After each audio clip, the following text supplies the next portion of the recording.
Bon matin et bienvenue dans la petite météo du Tao.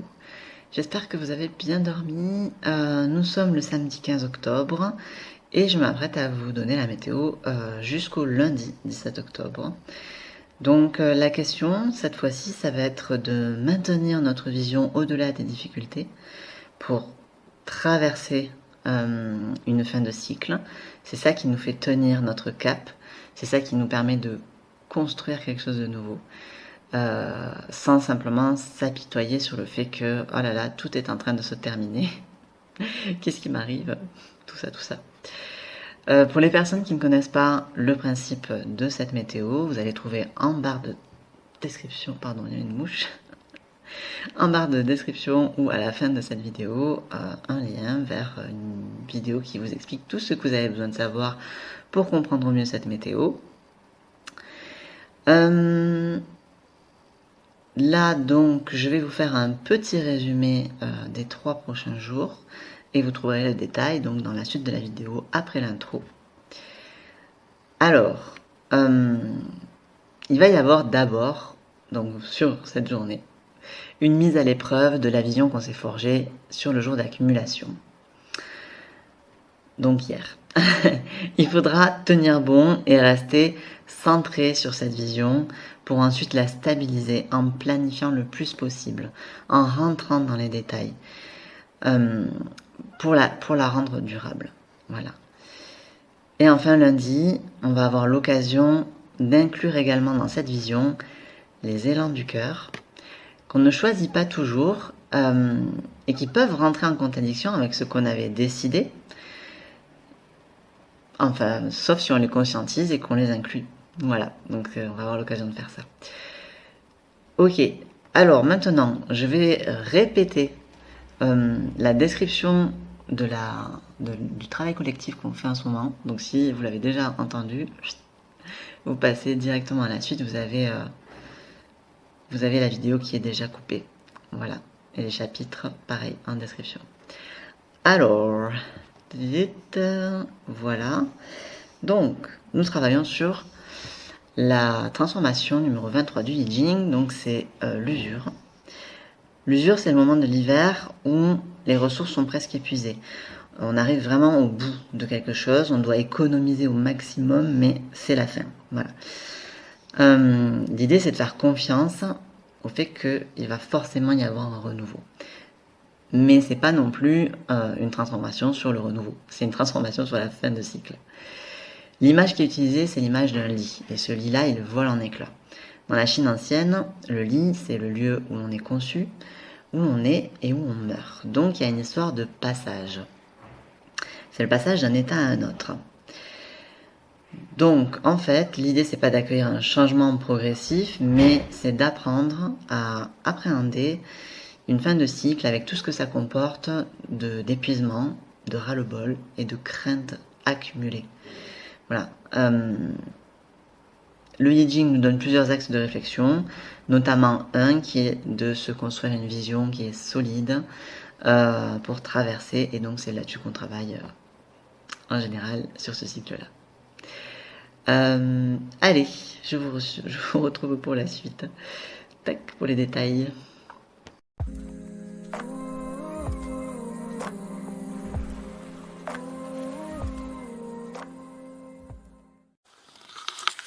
Allez, on va pas se mentir, autant dire tout de suite qu'une journée placée sous l'influence de la transformation numéro 36 du I Ching, donc l'obscurcissement de la lumière, ce n'est pas une journée agréable.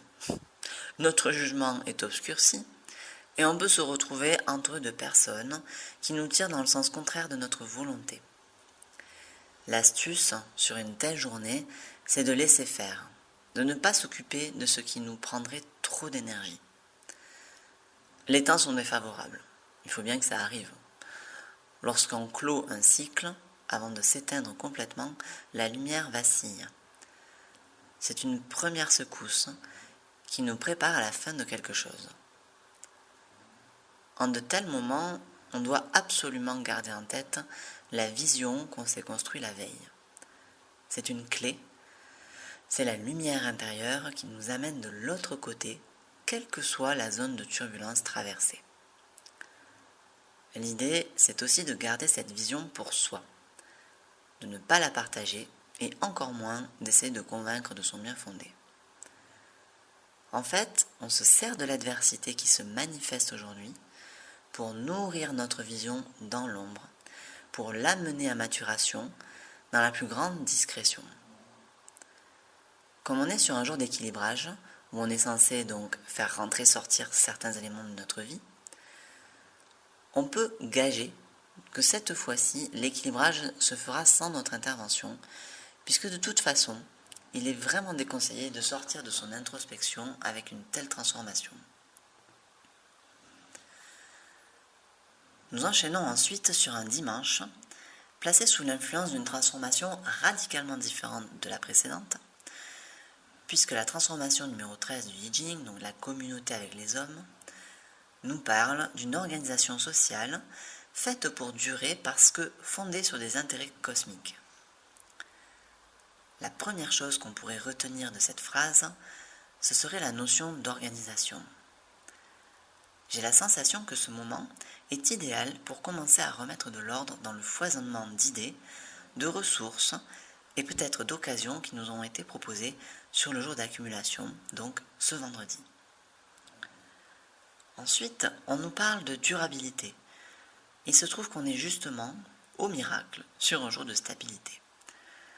On bénéficie donc d'un bonus à voir loin et à penser concret, pratique, usage, à penser à tout en somme, afin que notre vision puisse s'incarner le plus durablement possible. On va donc remettre de l'ordre aussi avec cette idée-là en tête. Je vous invite à tenter sur cette journée à prendre papier, stylo, à faire des plans, des cases, des colonnes, en d'autres termes à clarifier tout ce qui ne l'est pas. Nous sommes vraiment aidés aujourd'hui par les énergies pour faire ce travail-là, donc ce sera plus facile que si vous le faisiez sur un jour lambda. Ensuite, il y a aussi la notion d'intérêt cosmique, et ça nous invite très fort à élever notre vision le plus possible pour qu'elle ne nous serve pas seulement à nous, mais à tous ceux qui nous entourent, qui étaient là avant et qui seront là bien après. Cette élévation, elle aussi, est gage de stabilité parce que, en fait, elle relie notre vision à l'invisible et donc à ce qui est en dehors du temps. Enfin, pour ce lundi 14 octobre, nous aurons l'occasion de rectifier ce qui ne va pas et de le faire dans un contexte énergétique plutôt tendu, puisque la transformation du jour nous parle d'un moment où une femme vient habiter chez son amant alors qu'il est déjà marié. Situation courante dans la Chine ancienne, cette situation n'en témoigne pas moins d'un contexte dans lequel il faut se montrer particulièrement précautionneux. Cette métaphore nous parle en fait de ces moments où on est soumis à une attraction naturelle vers certaines parties de notre vie à laquelle il est favorable de répondre, certes, mais avec réserve et tact, afin de ne pas déséquilibrer l'organisation déjà en place. C'est comme si, finalement, on avait défini une trajectoire sur le jour d'accumulation et de stabilité, donc, et qu'on s'apercevait aujourd'hui que, finalement, certaines de nos inclinations font varier cette trajectoire, quand bien même on voudrait que ça ne soit pas le cas. Cette variation va donc influencer la couleur du cycle prochain et toute la question est de savoir l'accueillir, lui réserver une place, mais sans toutefois lui donner toute la place. En fait, c'est une sorte de service que nous rend l'énergie ici en nous permettant de prendre en compte ces élans du cœur qu'on ne maîtrise pas et qui influencent à coup sûr notre destinée. L'astuce ici, c'est de prendre note et d'inclure cette donnée de la manière qui nous conviendra le mieux pour le cycle prochain. Merci d'avoir regardé cette vidéo jusqu'au bout. Dites-moi dans les commentaires comment vous avez ressenti la journée de la veille et n'hésitez pas à me solliciter pour un tirage de I Ching ou pour un accompagnement personnalisé basé sur votre thème en astrologie chinoise. Et puis surtout, prenez le temps de sentir pleinement ce que cette journée vous propose d'unique. À demain!